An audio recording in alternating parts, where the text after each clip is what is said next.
Hello hi good morning అండి. బాగున్నారా? ఈరోజు మా బ్రేక్ఫాస్ట్లోకి ఎగ్ దోశ చేస్తున్నానండి. ఒక ఎగ్ తీసుకున్నాను, అందులో సాల్ట్ వేసాను. అది బీట్ చేశాక అందులో కొంచెం వాటర్ పోసుకోవాలి.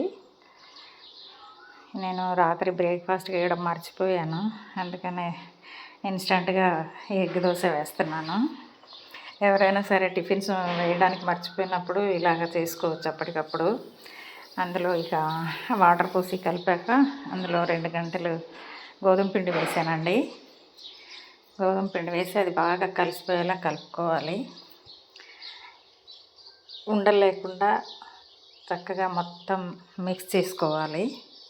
దోశ బ్యాటర్ ఎలా ఉంటుందో అలా కన్సిస్టెన్సీ చేసుకోవాలి. చూడండి, ఇలాగా అలా చేసుకోవాలి. ఇవి మేమిద్దరమే కాబట్టి మా బాబుకి నాకు ఒక 4 దోశలు అవుతాయి కరెక్ట్గా. ఇలాగా ఎవరికైనా ఈ దోశలు ఇష్టపడతారండి. ఎవరైనా ముసలి వాళ్ళ దగ్గర నుంచి చిన్నపిల్లల వరకు కూడా చాలా మెత్తగా సాఫ్ట్గా చాలా బాగుంటాయి. ఎగ్ వేసాం కాబట్టి మంచి చక్కగా మంచి బలం కూడా ఎగ్ తోటి.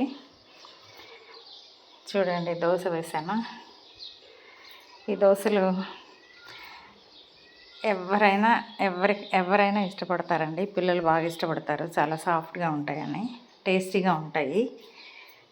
ఇట్లాగే ఎప్పుడన్నా ఎవరైనా చుట్టాలు వచ్చినప్పుడన్నా, బంధువులు ఎవరైనా వచ్చినప్పుడు అప్పటికప్పుడు ఏదన్నా టిఫిన్ పెట్టాలంటే ఇలాగ ఇవి వేసి పెట్టవచ్చు. చాలా బాగా వస్తాయి. మామూలు దోశల్లాగానే ఇవి కూడా వస్తాయి.